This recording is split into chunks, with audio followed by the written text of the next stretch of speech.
afternoon, everyone, and welcome to Fridays with Keenan's Cutting Edge. My name is Jenna and I will be your host as we explore the dynamic world of Don Keenan's trial philosophy, The Cutting Edge. Those of you joining us live this afternoon have the opportunity to ask questions and interact with our speaker. If you have a question, please type it into the comments section below and we'll be sure to address it.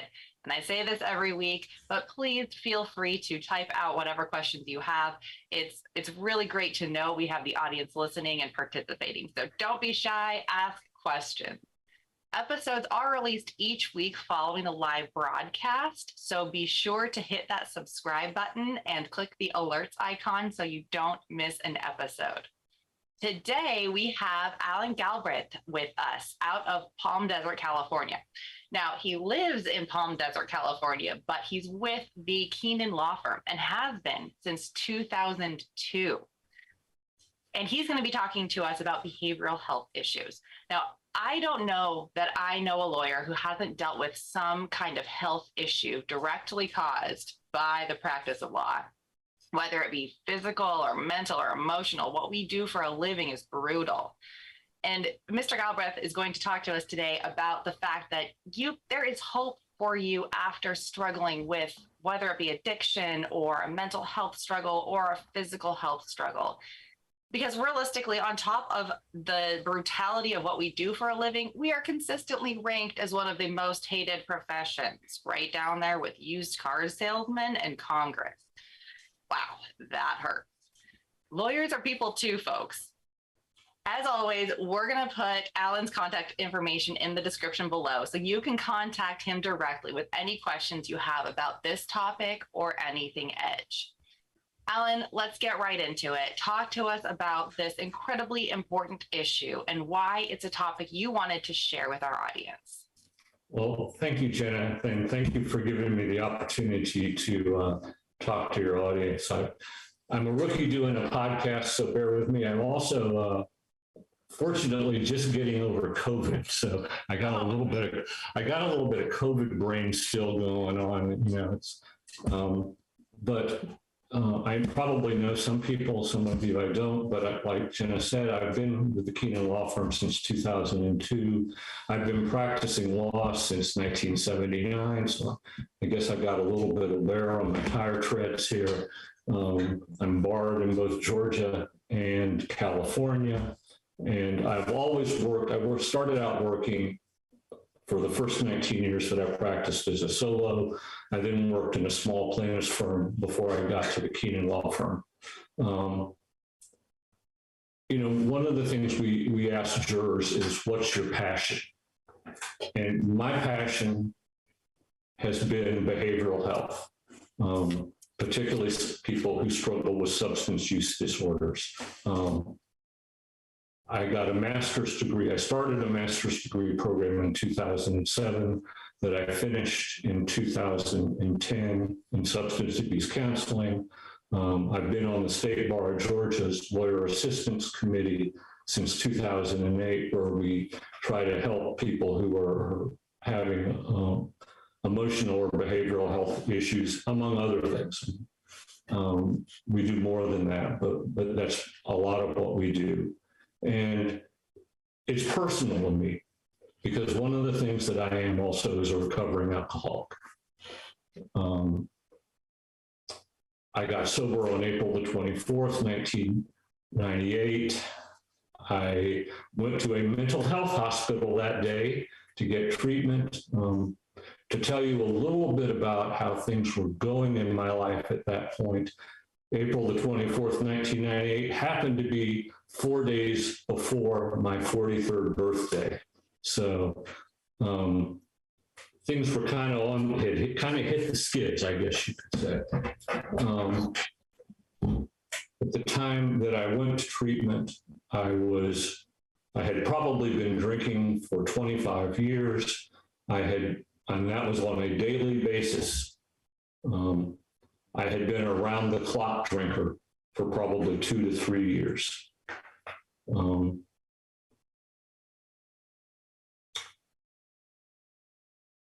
I was a child, and this kind of goes back to how I get to where I am. I know I felt very insecure. I felt like I wasn't a part of, I didn't fit in. And I felt like other people knew that about me. It was almost like I was walking around with a big red stamp that read abnormal across the front of my forehead. There are some positive benefits to feeling like that. I was driven to succeed and excel, and I did. I graduated from high school and I was 17 years old at that point, and I was reasonably good at athletics. At that point, I had never taken a drink or a drug. And I literally, and I mean this literally, I discovered alcohol in the summer after I graduated from college. And I use the word discovered intentionally. And you'll find a lot of people who are in recovery have that in their story. I went to a party, I had 3 to 4 drinks, and it was like I found something that had been missing in my life. I suddenly felt I belonged, I was a part of, I didn't feel that abnormal, isolated, alienated feeling anymore. And I chased that feeling for the next 25 years. I mean, within a year of that party, I was a daily drinker. I had drugs in my story as well, but alcohol in the end was what brought me down. You know, drugs, particularly weed, was illegal.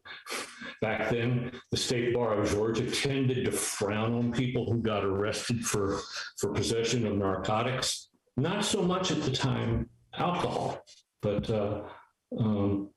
so, you know, I went through that. One of the things that when I got sober, that I looked at, and I don't know whether everybody does this or not, but you know, you have the feeling like, where did I cross this line? Where was the magic line that I suddenly crossed? And for me, I think looking back at it, I crossed 3 lines. The first line that I crossed was the very first time that I took that drink, because it changed the way that I interacted with the world. There is an AA speaker by the name of Clancy Emerson who's really entertaining. He's got a lot. He is also the developer of Elsie the Board and Cow. If you've got some age on you, and you know, he did a lot of different things.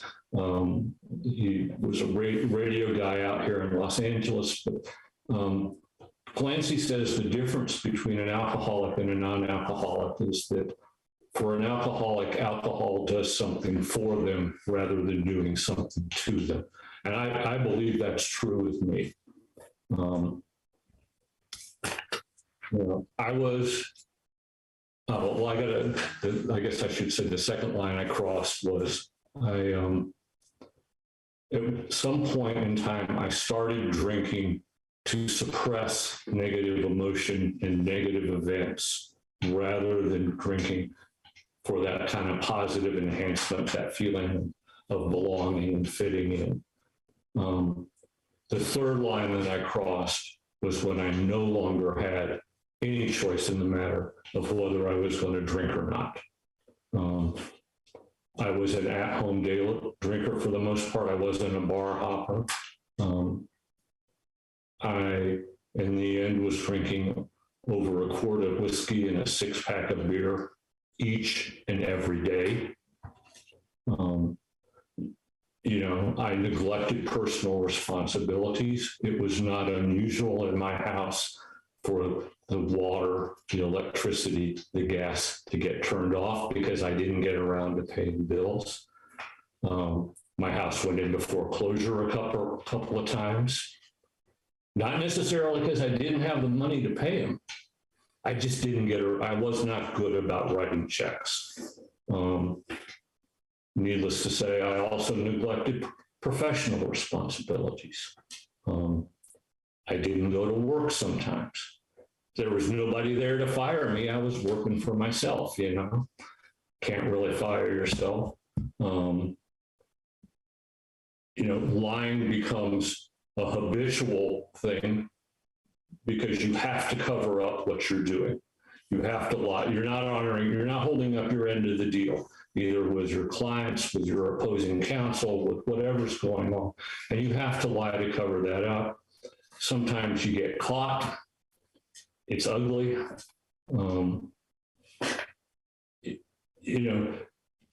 Sometimes I would get in a real jam and it was like, you say the foxhole prayer, God, if you get me out of this one, I promise never to do it again. But I do. When you're drinking that much, you get strange issues or strange ideas about things. I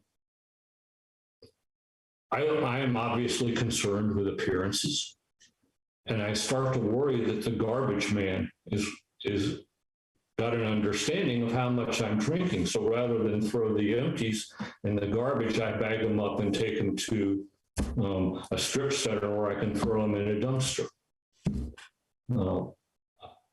I go to different liquor stores rather than go to the same one all the time. I have a circle that I run around. I have physical health issues. My stomach is so torn up by alcohol that I have difficulty eating, maintaining a proper diet. I am terrified of the phone because the telephone has mostly angry people on the other end of it who want something from me that I cannot give them. Or they want money because I haven't paid them. I hide bottles. The worst day of my life or the worst night of my life is Sunday evening every week, because during the weekend I have been able to hide.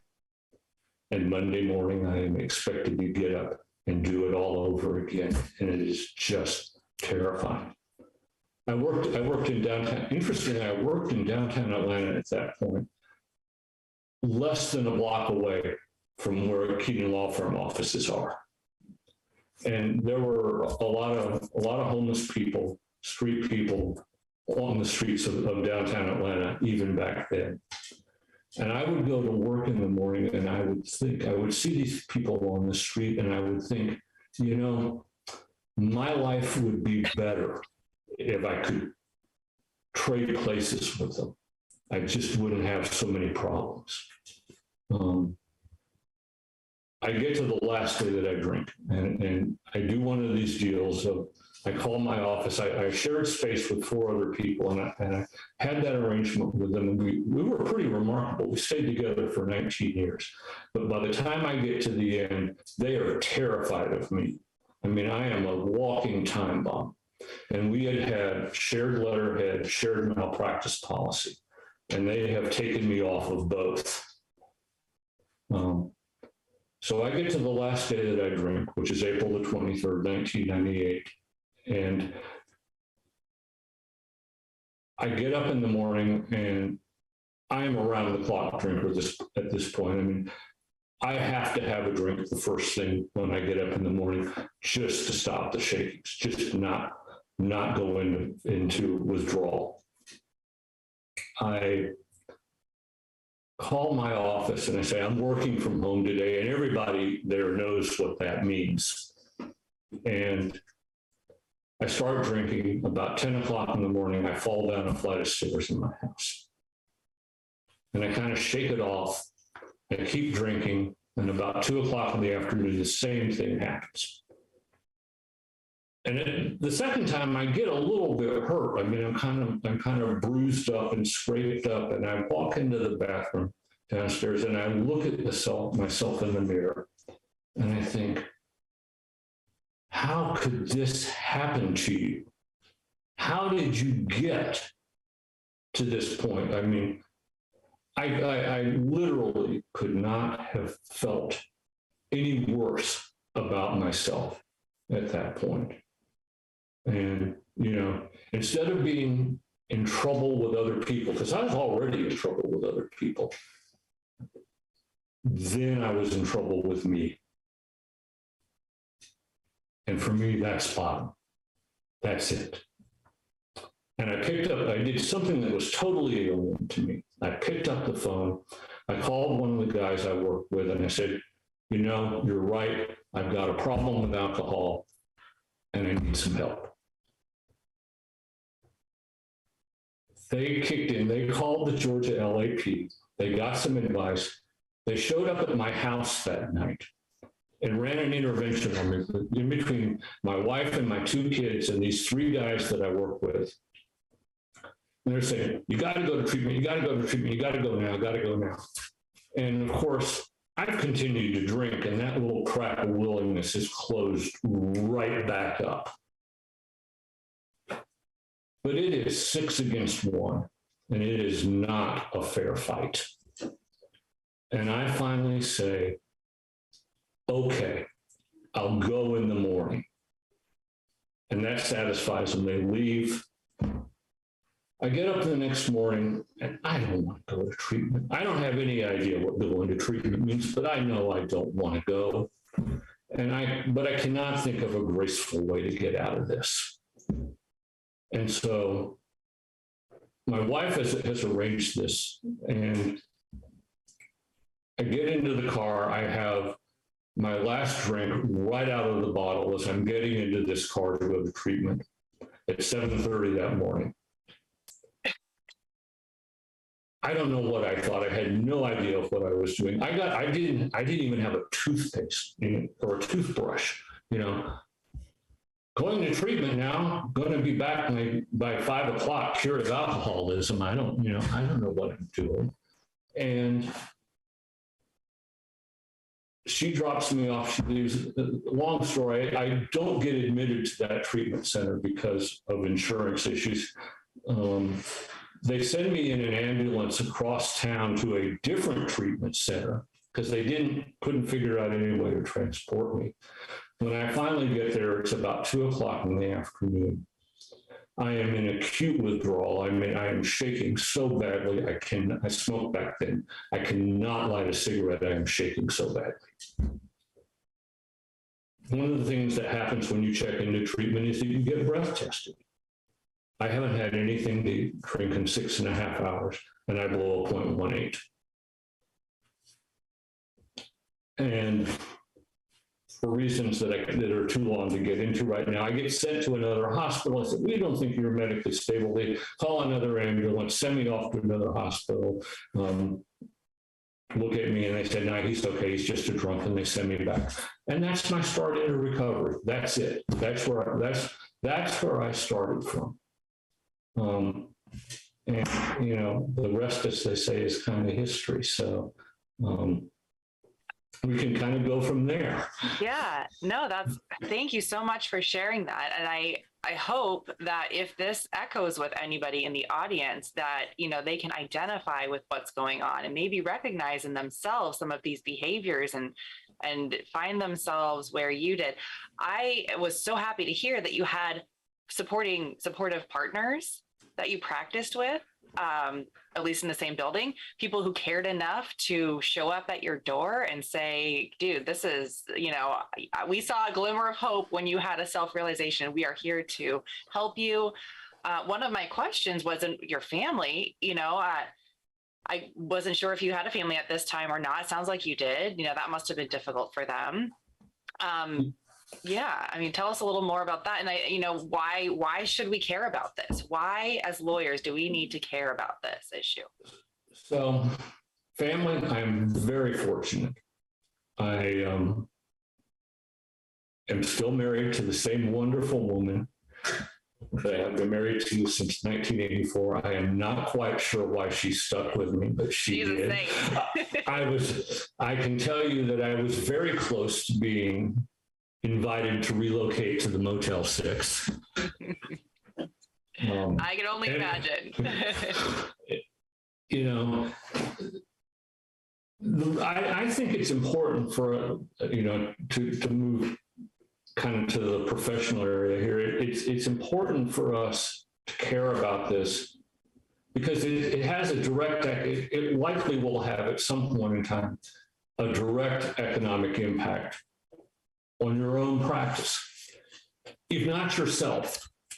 I mean, the statistics, and I actually looked at did an update to prepare for this at some statistics, and Joe Tunstall, who did a talk that kind of overlaps a little bit what I have to say, also referenced some of this. And if you guys haven't listened to Joe's talk, I heartily recommend taking a listen to it, or even going back and listening to it, because he has some wonderful things to say, and I have some things that kind of overlap what he has to say. But alcohol use is, I don't want to use the word epidemic, but it is terrible in our profession. I mean, I just, the statistics that we get are kind of hard, but because they're self-report, and there are people responding to surveys, and the questions are not always the same. But what I've pulled out of this is there were some studies by a guy by the name of Andrew Benjamin out of the University of Washington, and he's an interesting guy. He's a JD and also a Psych D. And I think he teaches jointly at the University of Washington Law School and Medical School. And he ran some studies in the 80s and 90s that tended to indicate that about 18% of lawyers had what might be clinically diagnosed as an alcohol use disorder. And to put that in perspective, right now, probably 6% of the general population. Oh my gosh. Yeah. Wow. So we're 3 times. Well, it gets worse, Jenna. Oh no. There is a guy, the Hazelton, Betty Ford, and the ABA ran another survey of about 13,000 lawyers nationwide in 2016 that indicated that figure was 36.4% of lawyers had what might be indicative of an alcohol use or dependence disorder. Wow. In 2021, it was 29.8%. Oh, wait. It went down a little bit, but it's still, that's 1 in 3 people. Yeah, no, that's crazy. I'm curious because it went down during COVID when most people's drinking was going up. We were sobering up over here. Well, yeah, it is. And they tried to adjust in that 2021. And the guy who did both of those 2016 to 2021 studies, the same guy, a guy by the name of Patrick Krill, who also used to be a lawyer and went to treatment at Hazelton in Minnesota, and then ended up kind of following the same path that I did. He got a master's degree in substance abuse counseling, actually became a therapist. I never became a therapist. I'm not licensed as a therapist. But he went to work at Hazelton, and now he's doing a consulting business. But there's some other stats that we have here. We're really high on anxiety disorders. We are high on people who self-report severe to moderate depression. The COVID stat that really struck me in 2021 was almost 58% of these lawyers who were surveyed are reporting they are under severe or moderate stress. And that's a problem, So do you think there's anything, because you shared with us a little bit about your childhood and the feeling of fitting in, and it just popped into my brain that as lawyers, most of our social events revolve around alcohol, and that's not atypical for a profession, but is there something to the fact that some of us might feel that way and we feel more emboldened or more social when we drink a lot, and then during COVID, we weren't quite so social? Is there anything to that? I think that we as a profession need to be cognizant of the fact that in my time in practice, I have seen alcohol be less prevalent in social functions. I mean, it used to be, when I first started practicing, there were open bars everywhere, like after CLEs. And I think that it's still that way, but maybe I don't really have context, so I'll defer to you on that. Well, I don't do many outside CLEs anymore either, but I think we have become more cognizant of the fact that this is problematic. I mean, the fact that the ABA is publicly looking at it, I think, is encouraging. That's good, yeah. And there is, in fact, I'll give a shout out to them. There is a task force report that the ABA did in 2017 on lawyer well-being that I think is important, that people, if you're interested in this, or even if you're not, in terms of making adjustments in your own office practices and policies and procedures of how you encourage people to get healthy, stay healthy on an emotional well-being basis, that is worth taking a look at, because it's really gone beyond just looking at, does somebody have a diagnosable condition, to encouraging, this is more than the absence of a condition. We're talking about people functionally performing well. And, that, and being happy, and happy people are productive people. Mm-hmm. Happy people tend to stay put. Happy people tend to make less mistakes, and so that's why I say it is in your economic interest, if nothing else, to take a look at this, and if you can make some improvements to the way that your office functions, do so. Absolutely. One thing Young G and I shared with people early on, because we've been a partnership for 10 years now. Next year will be our 10-year anniversary.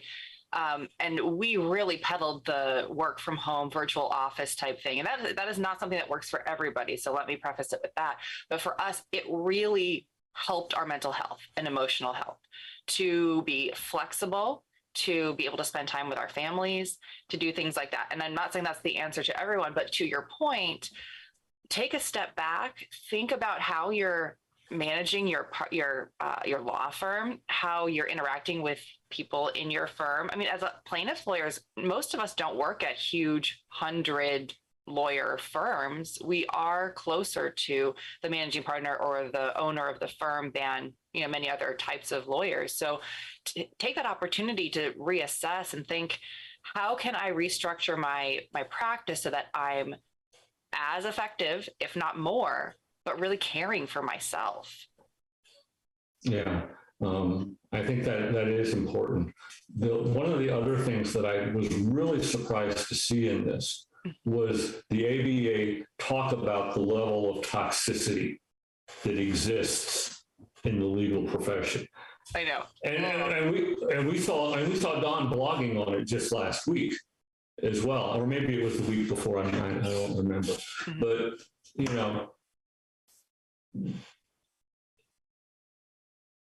this kind of just tension and combativeness is a little bit inherent in what we do. But I think in the time that I have practiced, it has certainly gotten, or seems to me to have gotten, worse. And I would like to see us, as the plaintiffs' bar, potentially take a step back from that. I'm not advocating anybody be a doormat here. Right. Yeah, of course not.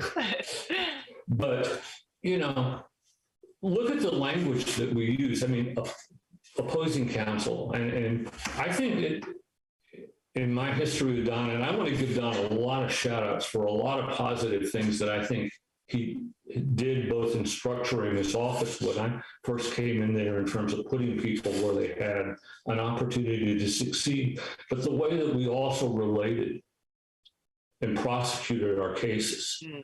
I was in Atlanta for the first 10 years that I was with the firm, and I was the person who primarily was involved in writing the pleadings, handling the paper discovery, keeping paper flow going in our office, making sure we got what we needed to do to get out and take depositions, to be ready to do that.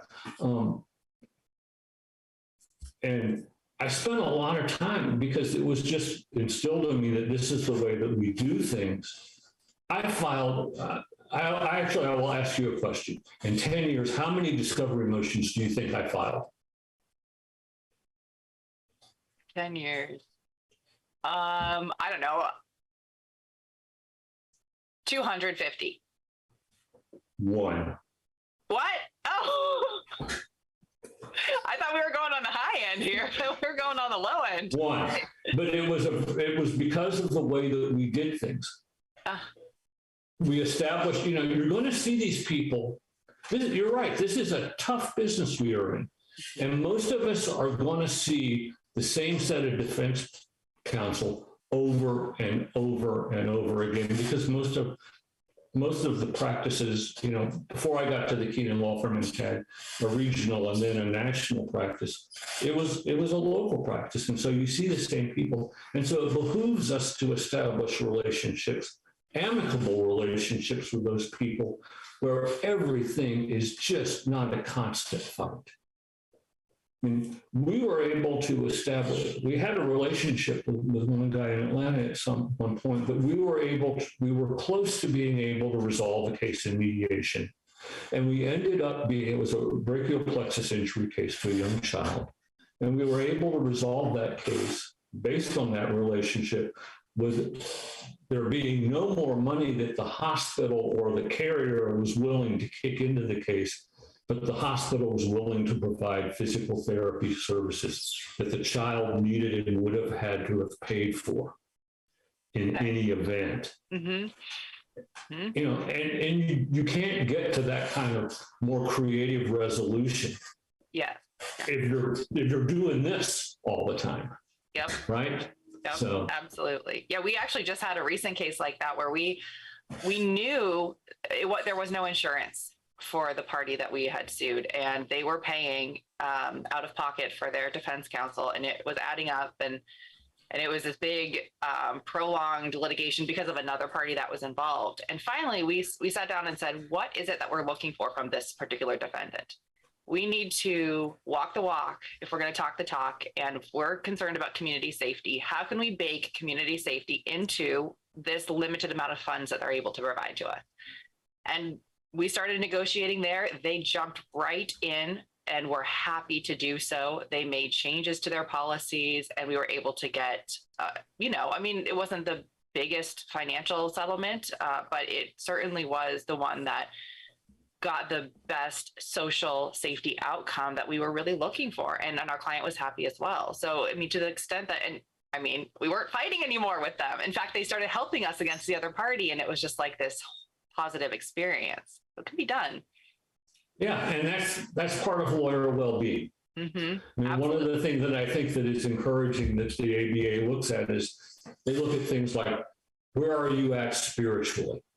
Can you imagine that? The American Bar Association cares about you being spiritually healthy. So I think we're reaching a sea change in how we look at this and how we address it and how it's important. Unfortunately, I think there are a lot of people out there who are still hurting and who don't seek help. Yeah, no, absolutely. So how do we get help then? How do we, your bar association seems very helpful. My bar association is my disciplinarian. I would never go to them for help, Well, let me tell you, Jenna, I had the exact, when I was using, I had the exact same attitude. The last people that I was going to call for help was the State Bar of Georgia. Yeah. Those people were there. And I think our attitude as a bar has changed in Georgia over the years. I want to say back in the 90s, at least my perception as a solo practitioner was that the bar was for large firms, number one. It was dominated by those people. And the Office of General Counsel was there to say when somebody like me screwed up, to reach out their hand and say, thank you, I'll take that license now. Yeah. And once they took it, you weren't going to get it back. And that's a real barrier to people. Look, lawyers are concerned, I think, about one, appearance. There's a stigma associated with having a behavioral health problem. They're afraid, what are What is the client going to think? What are my partners, my associates, my staff? What are those people going to think? I'm supposed to be better than this. I'm supposed to be the person who's helping, not the person who needs help. And there are confidentiality concerns about it. I know that there was a perception in Georgia at one point that the Lawyers Assistance Committee acted as a conduit to the Office of General Counsel of the State Bar. It wasn't true. It was never true. But it came about because you would see the disciplinary opinions roll out of the Georgia Supreme Court, and if there was a behavioral health issue there, the opinion invariably ended if there was a suspension of the lawyer or a disbarment, that they could not get their license either activated or back until they were cleared by the LAC. And so there was this linkage in the mind of the lawyers in public that, we were linked to discipline. And we worked very hard to completely institutionally divorce ourselves. And, the Lawyers Assistance Committee is a standing committee in Georgia of the State Bar, which means we are found in the bar rules. And one of the things to do this, I found out, is changing the Georgia bar rules is like getting an act of Congress passed. I mean, it is not an easy task. Yeah. And one of the things that we established that I think current members of the committee have is we have established a peer program where you can go in and go to a website, search it. I'm looking for somebody who can help me with this. And we will pop up a set of lawyers who have volunteered and who have been screened and have some degree of training, who are available to say, I've been here, I've done that, I can help you. And it's self-selection. Wow. We also have a thing that we have really publicized called Use Your Six, where simply by virtue of the fact that you are a member of the State Bar of Georgia, you have 6 sessions per year with a licensed therapist. Simply, all you got to do is pick up the phone and call us. Wow. Do you know of other bars that are doing this? Like, do you? There are our bar in terms of the peer support is lots of other LAPs have peer support. We are the only people who allow people seeking services to self-select. And I'll say it's been difficult to get this off the ground. We have been pretty good about getting people to be volunteers. It has been not as successful as we would have hoped to get people seeking services. And I mean, when you mentioned confidentiality, how do you go and expose yourself to that level, be that vulnerable to this, body of your peers, and then be assured that it's not going to be passed from mouth to mouth? How does anybody coming to you know as a lawyer? I mean, we have the same confidentiality rules written into, or same confidentiality obligations written into our rules that are essentially the same as a psychotherapist patient privilege or a lawyer client privilege. I mean, it's institutional. And lawyers can when you say that, I think a lot of lawyers can understand that. When I first started with the LAP committee, we weren't good about keeping statistics at that point. And I'm not talking about the Allan Galbraith called the Lawyers Assistance Committee and wanted to speak with a therapist. But we do keep records of where calls come from, some demographic type stuff. Our utilization rate back then was something less than 1%. Yeah, I can imagine. I think it's a really tough thing. And this year we are going to approach 3%, which That's really good. Lawyers also tend to be insured, so it may be that people are getting help elsewhere rather than coming to an LAP. But I think most LAPs offer a range of services that are similar to what we do. We function a lot like an employee assistance program would at a major employer. We get thought of as dealing with things like depression, substance use, anxiety, but we'll deal with stress, we'll deal with aging parents, we'll deal with childcare problems, we'll deal with money management issues. We can operate as a resource for people who are just struggling on life's terms, If it's impacting your ability to practice effectively, if you call us, we can try to find you a resource that can help you. And no charge. If you go beyond your if you need a higher level of care, then you're outside of the parameters of what we can offer. But do you help facilitate? Do you have recommendations or referrals or anybody to plug people into if they need help beyond those 6 visits? Yes, we can try to get you into. We're not going to.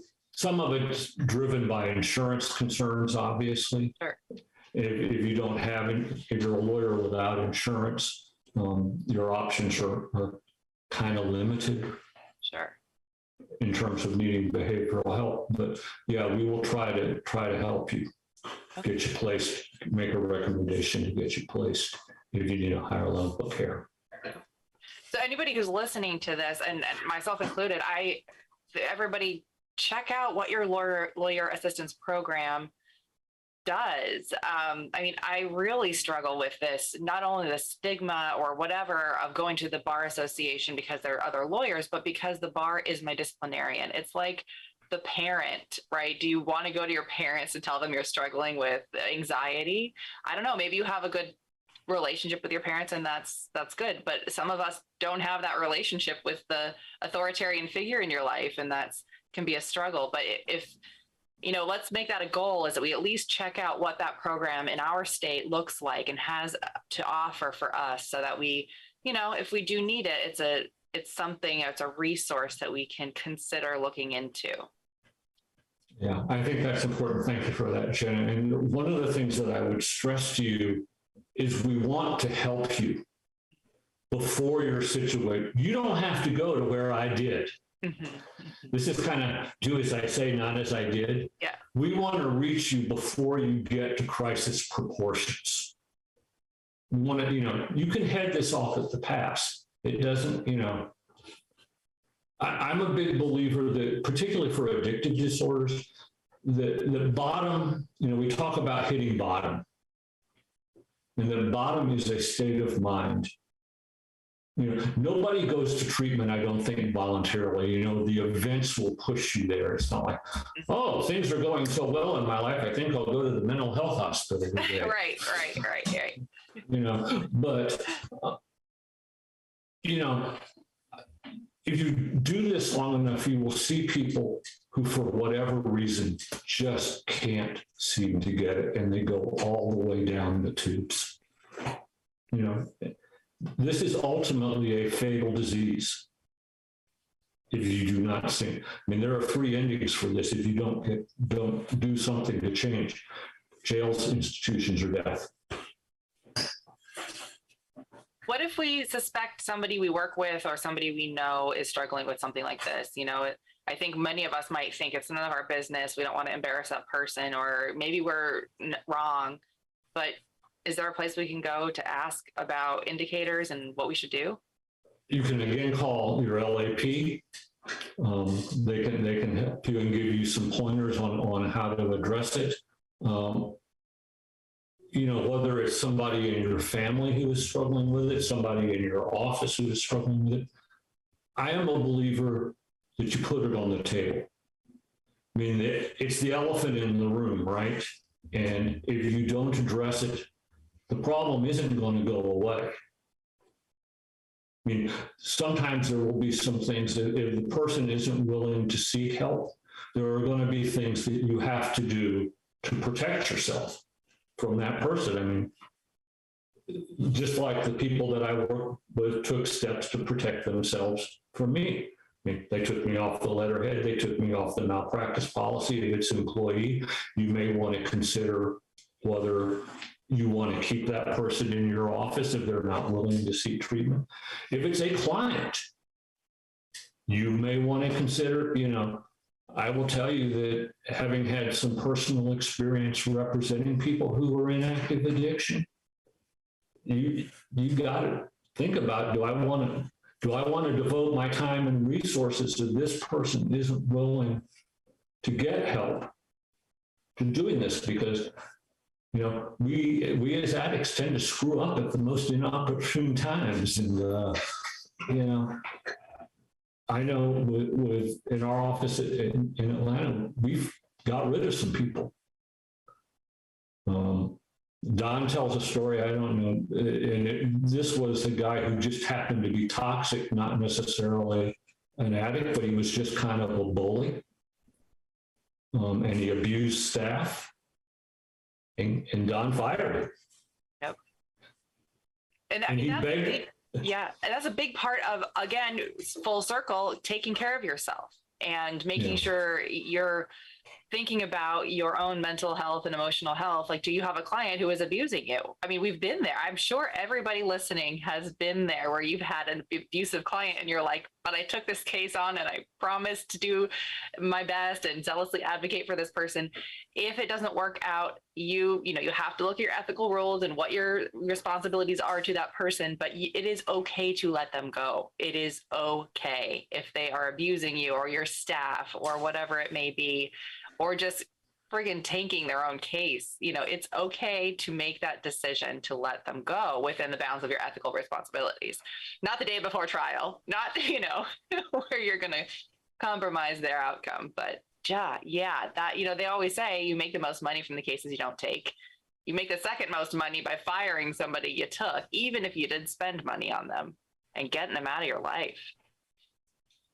I also think that if you've got a client with and I was telling Jenna this before we started here, one of our referring lawyers reached out, I guess about a month ago, and was dealing with a client who had an alcohol use problem.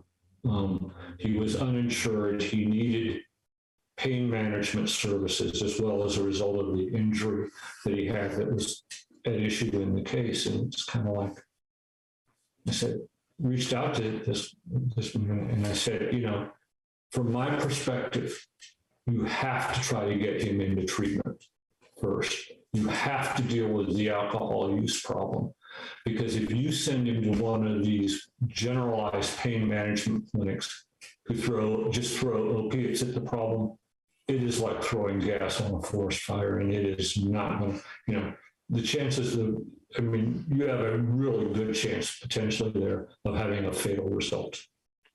I know before I got to the Keenan Law Firm, and it was when I was in early recovery, I had a client who had an opiate problem. And it was clear to me that this man was circling the tubes.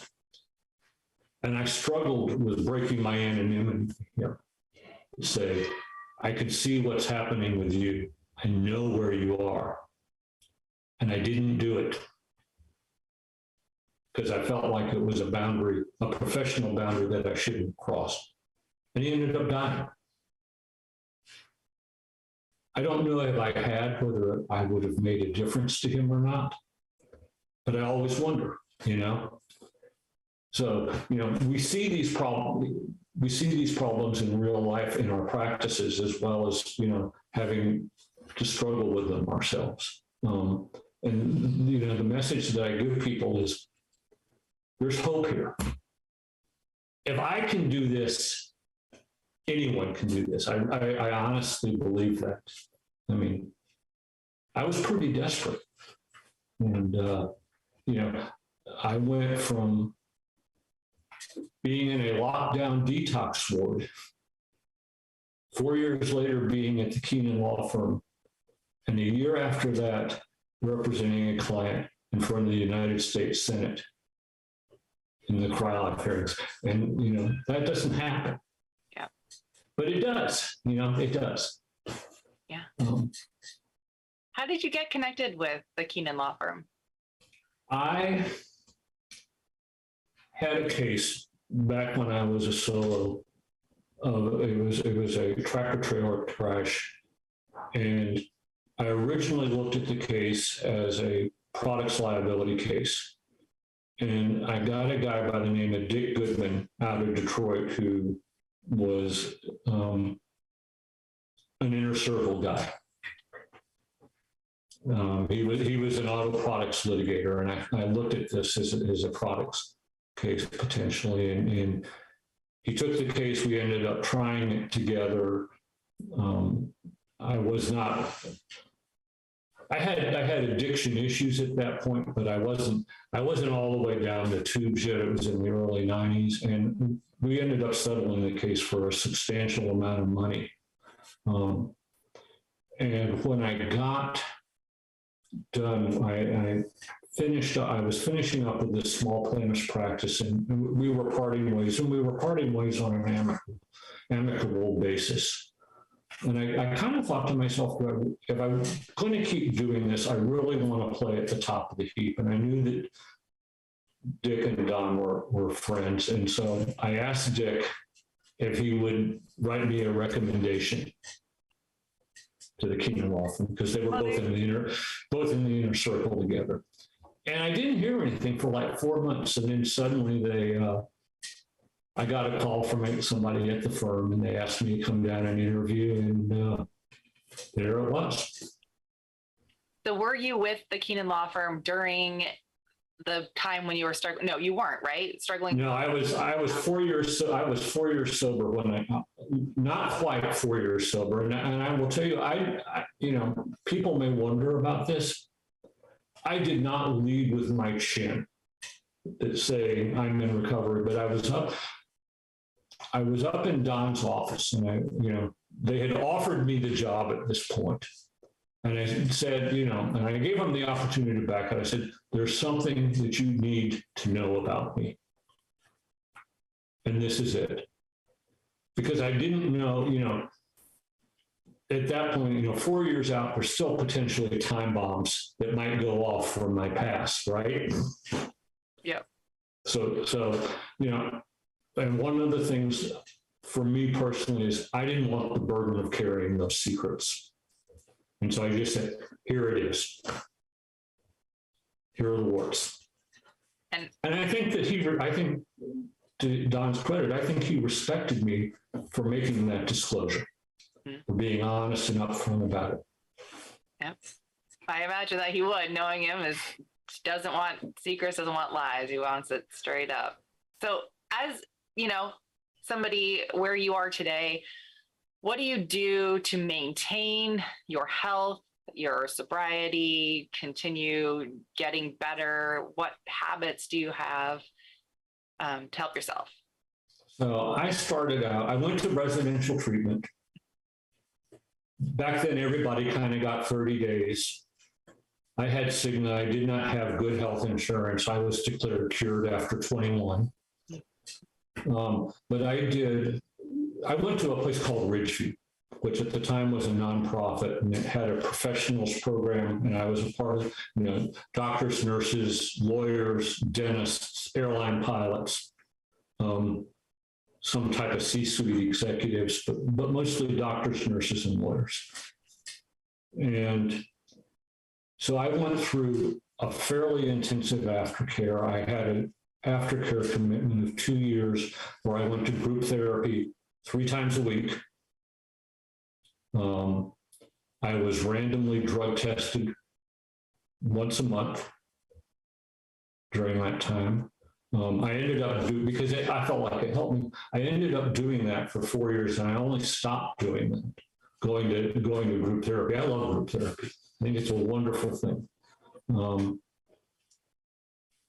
I did that for 4 years. I only stopped when I couldn't swing the schedule when I started working for Don.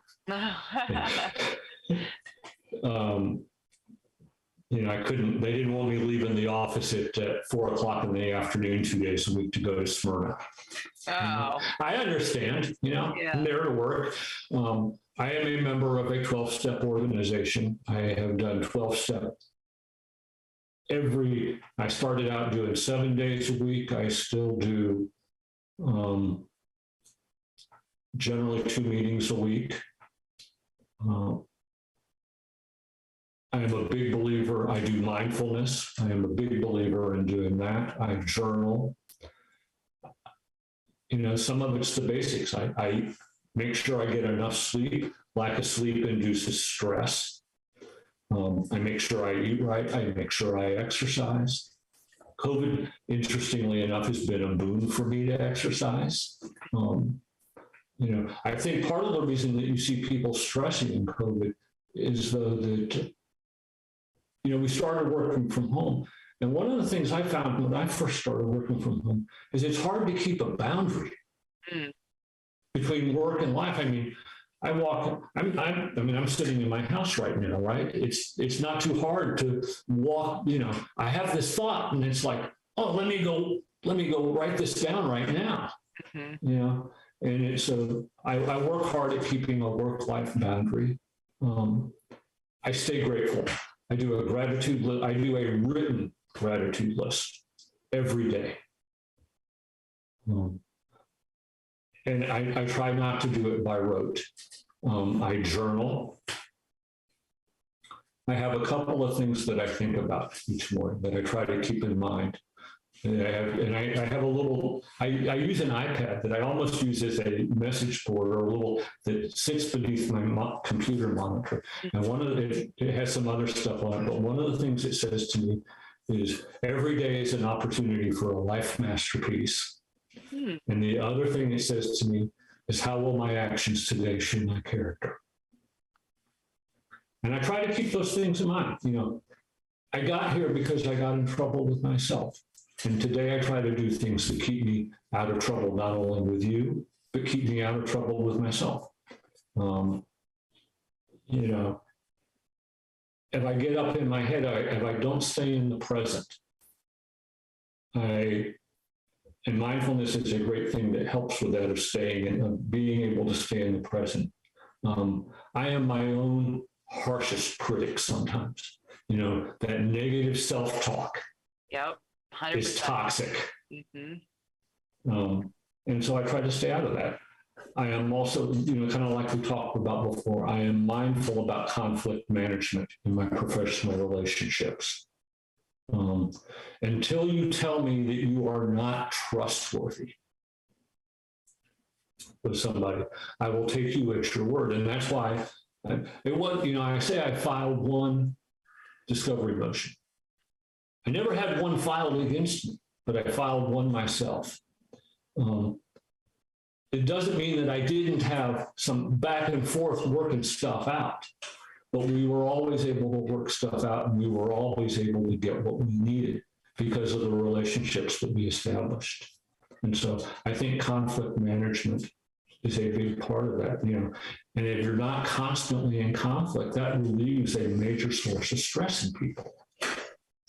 And stress is what leads to burnout. Absolutely. If you're not always, and if you're not always afraid of that phone call, like opposing counsel is calling and I'm afraid to pick up or I'm afraid to engage because we have such a toxic relationship, I mean, that eliminates a massive amount of stress. That's excellent advice. Yeah, and the last thing, I guess, is I'm a big advocate of giving back, of doing something like this. And I've been on the board of a couple of nonprofits that deal in the recovery area. I do the LAP committee. I try to, I've gotten a lot of gifts in trying to help somebody else just because it's the right thing to do is regenerative for me. So for that, I appreciate this opportunity. Yeah, absolutely. Well, we're so happy to have you on. Is there any last bit of advice you have for the audience, whether somebody might be struggling with something similar to what you went through, somebody might be witnessing somebody struggling with it, or if somebody doesn't really identify with this topic, but might need to know a little more about it? I think if you're a lawyer, I really would recommend, I'm trying to think of, I've got some notes here of what the path to lawyer well-being. I think, and you can get that off the LAP or the ABA website. I think that's an excellent resource. I think if you have somebody who, either you or you have somebody in your life who is actively struggling, I would pick up the phone.